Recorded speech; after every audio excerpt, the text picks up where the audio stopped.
नमस्कार दोस्तों, प्रीलिम्स परीक्षा के नतीजे आ गए हैं और ये नतीजे काफ़ी तेज आए हैं। 13 फरवरी को आपका एग्ज़ाम हुआ था और 8 मार्च को ही एग्ज़ाम आ गए। आप देख सकते हैं कि लोक सेवा आयोग कितनी तेज़ी से काम कर रहा है। जैसा कि पहले से ही प्रेडिक्ट था कि मई में जब मेंस की परीक्षाएं होनी हैं तो परिणाम भी प्रीलिम्स के जल्दी ही आ जाएंगे और वैसा ही कुछ हुआ। लेकिन परिणाम आने के बाद बहुत सारे अभ्यर्थियों के लिए ये परिणाम सकारात्मक नहीं है, जबकि बहुत सारे अभ्यर्थियों के लिए ये परिणाम सकारात्मक है। तो सबसे पहले तो उन अभ्यर्थियों को बधाई जिनका प्रीलिम्स क्लियर हो गया है और जो मेंस में शामिल होने जा रहे हैं। लेकिन उनके लिए एक सलाह कि वो अपनी इस खुशखबरी को लेकर बहुत ज़्यादा उत्साहित ना हो, अपने दोस्तों में इन खुशियों को बांटने के चक्कर में आने वाली स्ट्रेटजी को ना भूल जाएं, अपने फ़ोन को ऑन करके कंटिन्यू बातें ही ना करते रहें, बल्कि ये सोचें कि अब मेंस कैसे क्लियर होगा। तो इस तरह से खुशी मनाने का बहुत मौका नहीं है ये। एक बात याद रखिए कि आप एक पायदान ऊपर चढ़ गए हैं और अगर आप ऊंचाई से गिरते हैं तो आपको चोट भी ज़्यादा लगेगी।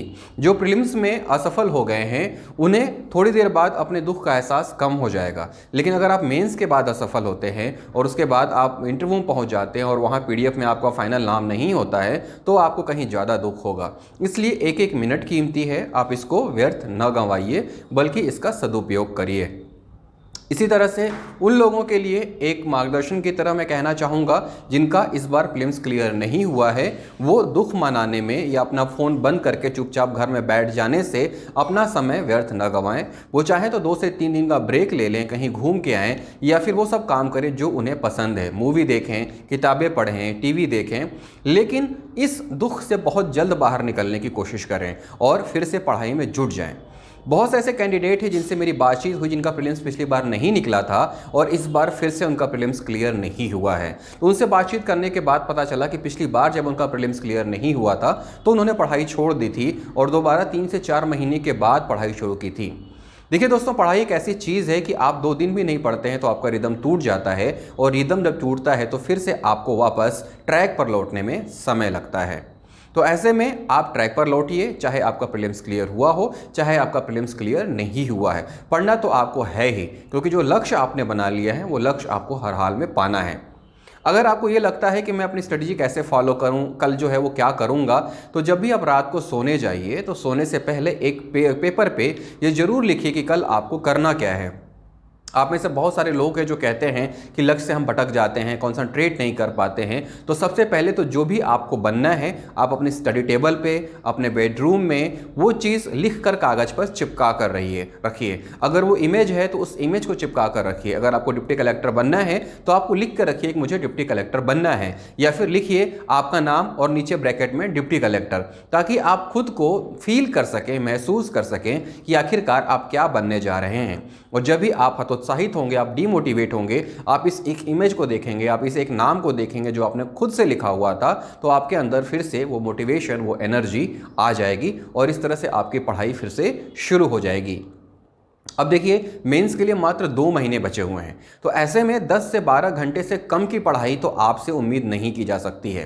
तो इसलिए आप 10 से 12 घंटे की पढ़ाई कीजिए। अब कुछ लोग मुझसे पूछते हैं कि सर इस 10 से 12 घंटे को हम कैसे डिवाइड करें। देखिए, मेरी परिस्थितियां अलग थीं, आपकी परिस्थितियां अलग हैं, तो ये आपको ही डिसाइड करना होगा कि आप इन 10 से 12 घंटों का यूज़ कैसे कर पाएंगे। मेरे हिसाब से अगर मैं अपनी बात करूं तो मैं सुबह के 3:30 बजे उठता था, क्योंकि मैंने जो अपनी स्ट्रेटेजी फॉलो की थी, मैंने अपनी पारिवारिक दिक्कतों को लेकर या उन सारी परेशानियों को लेकर जो एक समय चूज़ किया था, उसके हिसाब से ये समय मेरे लिए सुटेबल था जब मेरे बच्चे सो रहे होते थे और मैं आराम से 3 से 4 घंटे का एक स्लॉट उनके उठने से पहले कंप्लीट कर लेता था।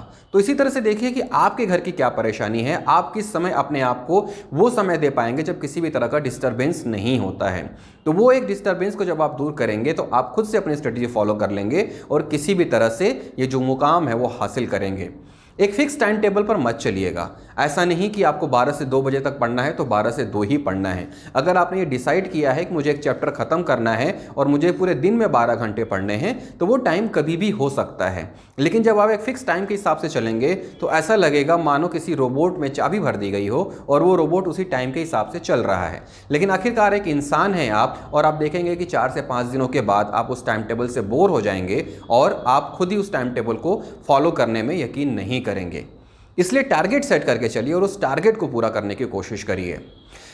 एक और बड़ी बात, बहुत सारे लोग ये कह रहे हैं कि मैं 1 नंबर से चूक गया, मैं 2 नंबर से चूक गया, लेकिन हकीकत ये है कि आप 1 नंबर या 2 नंबर से नहीं चूके हैं। एक एग्जांपल देता हूं, 200 में अगर आपके 90 मार्क्स आए हैं और आपको ये पता चल रहा है कि 92 नंबर वाले का हुआ है, तो आपको ये लग रहा है कि आप 2 नंबर से चूक गए हैं। लेकिन हकीकत ये है कि आप 2 नंबर से नहीं चूके हैं, आप 110 नंबर से चूके हैं। 110 नंबर से आप इसलिए चूके हैं क्योंकि पेपर तो 200 नंबर का था और आप पेपर में 200 नंबर ला सकते थे, फिर आप 90 नंबर पे ही क्यों अटक गए।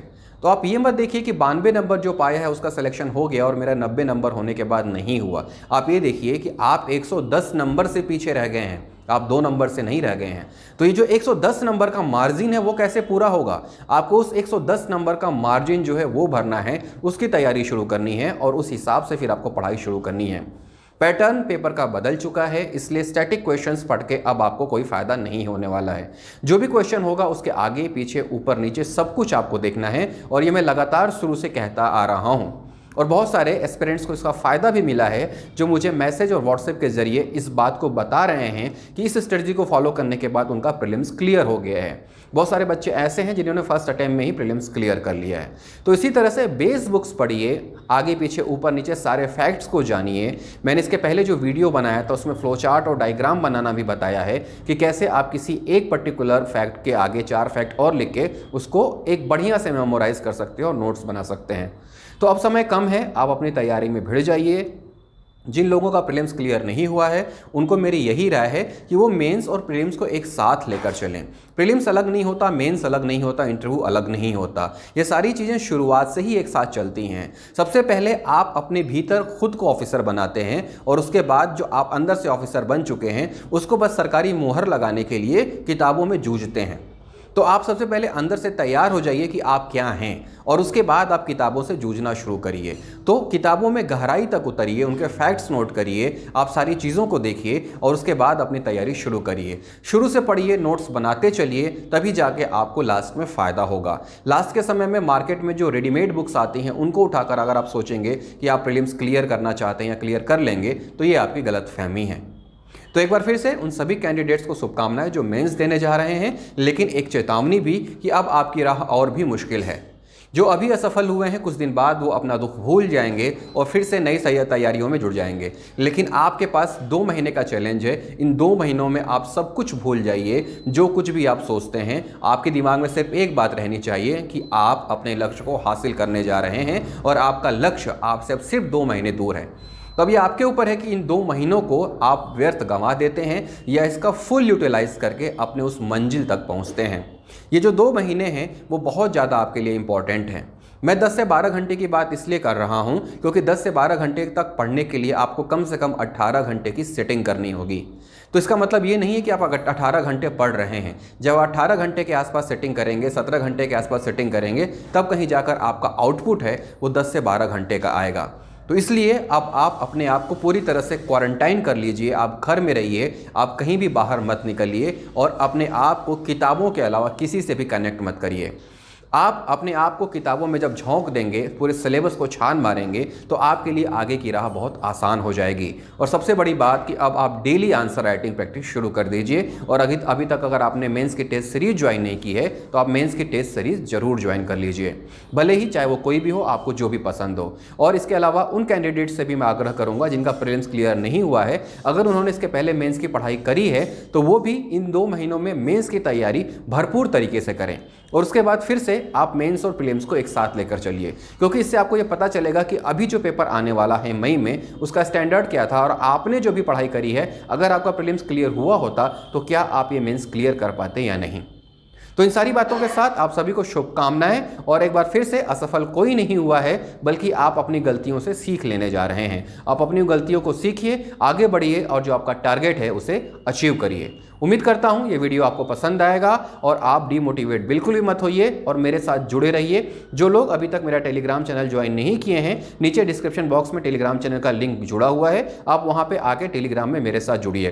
मैं उसमें डेली कुछ ना कुछ पोस्ट करते रहता हूं, चाहे वो आपके प्रीलिम्स से संबंधित मैटर हो या फिर मेन से संबंधित मैटर हो, तो उससे आपको कहीं ना कहीं आपके आने वाले एग्जाम के लिए फायदा मिलेगा।